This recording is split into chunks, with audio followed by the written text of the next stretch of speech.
All right, hello everyone. It's Chris Keleher from the CKTeam here in Collingwood, coming at you with our weekly blog series, just with all the things we could talk to you about this week. The one thing that sort of rose to the surface is how many new first-time home buyers are coming up to Collingwood. Have never been able to purchase a house in the GTA because of the cost barriers, and now that they're able to work from home, they're coming up here and they're making their first home purchase here. So we're going to run through a few things to consider if you are a first-time home buyer. So number one would be save, save, save. The more money you have to put down, the easier the process becomes for you for many reasons, your mortgage size, your ability to get a mortgage, things like that. So get saving, most importantly, and then reduce debt. A lot of people, what they don't think about is really all of the variables of a little payment here and a little payment there that you don't think about in your day-to-day life, but your mortgage broker or bank is going to find those things, and it's going to change your ratios and either lower your total mortgage amount or make you not able to get a mortgage. So clear out all those debts, consolidate them. You have to look as best you can on paper. Next, we have check out your credit score. You're going to need at least a 640 credit score. I'm sure there's plenty of places online where you can check this out and get an idea where your credit score is. If you're buying a house with someone, you want to know what their credit score is as well. You don't want to be dragging each other down. Once you get approved, some people, what they'll do, in between getting pre-approved and the purchase of their home or the closing of their home, maybe even to celebrate the purchase of their home, they buy a car or something to make an investment, and that affects the numbers. So when it actually comes to getting the mortgage, not just getting pre-approved, the numbers don't line up anymore. So that could be a big hit for you. You don't want to find out during your conditional period you just won in a bidding war, and you're excited to get your financing, you're already pre-approved, and then your lender says, well, we have an issue here because you started spending some money. So this is not what you looked like on paper when we did the pre-approval. So don't do anything once you got it, and be realistic. A lot of people will see, I can afford to spend this much money because that's just what my disposable income is, but they don't realize that a portion of that is spent on food and entertainment and shoes and booze and whatever you're spending it on. So you don't want to be sort of house poor and not have any of the other things in your life that you didn't write on your mortgage approval. Next, now you got to get to the point of actually buying a home. There should be a link somewhere for you to get one of these buyer guides. This is a great free buyer guide. Hard copy or digital can be sent to you.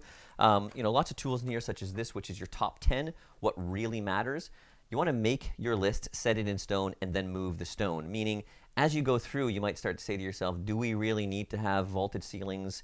Is that a deal breaker? Do we really need a soaker tub? You might find a garage and a west-facing backyard is more important than an open concept or a certain number of bedrooms on floors or a finished basement. So as you go through, I think whether you have this guide or not, make yourself a list and adjust that list as you go. It's important to know that. And then rank the homes. As you go through the homes, it's a rare occasion that someone buys a home that's a 10 out of 10. That's build your own home. So there's going to be some concessions you make. So you're going to have to rank them out of 10. And even as you go through the decision-making process, sometimes we have clients do sort of like a bracket system like March Madness. You think about the sports. This home we really like and this home we really like. But if we put them against each other, which home wins? Well, I'd take this one at this price for these reasons. So now we have two homes here and two homes here. They're battling it out. This one beats this one beats this one. Now these two go head-to-head. Because sometimes you can look at 4 individual homes, and for each of them individually, you love what they have.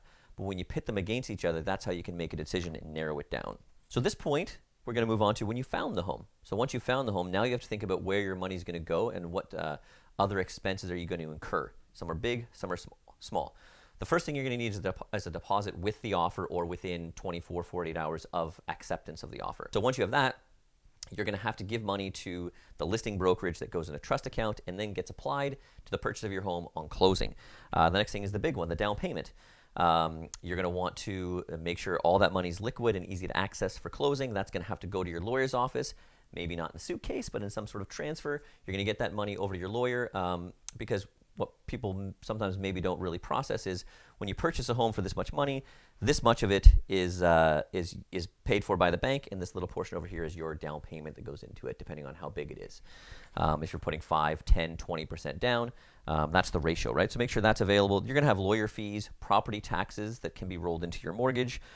You'll have mortgage insurance from CMHC or Genworth if that's applicable to you. Land transfer tax. If you're buying outside of the Toronto area, you're going to have 1 land transfer tax. Toronto actually has 2 if you're going to be buying something in Toronto. So look that up so you know what those numbers are. Often that gets rolled into your mortgage as well, but all numbers to consider. Moving expenses, probably something we should have talked about right at the beginning is, first thing first, get a friend with a pickup truck, because it's going to be moving day and you're going to want some help. So either you got some friends to help, a box of beer as your moving expense, or you're going to hire movers to package it all up and move it. So consider those moving expenses, get a couple quotes, figure out what you want to do. You've got your deposit for your utilities, your home insurance, possibly condo fees, first couple months carrying costs, and of course, potential home improvements you might want to do. So a bunch of things to consider as you're going through that. We love seeing all the great first-time home buyers come up here.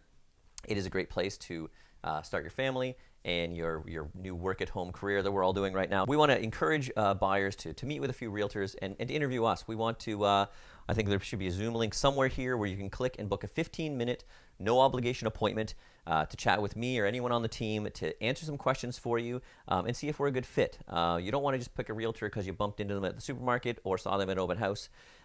It's a big purchase. You want to have the guidance. You want to have the knowledge. You want to have someone that can give you the education to empower you to feel confident making the decision when the time comes.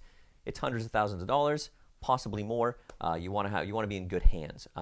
So there should be a couple links, one for our buyer guide, which can be hard copy mailed to your house or digitally, and another one for Zoom free, no obligation, 15-minute Zoom call, just to answer all your questions of what this new home buying process looks like. Thanks a lot for hanging in here for this, and we are excited to work with more and more new home buyers coming to Collingwood, and we're looking forward to meeting you soon.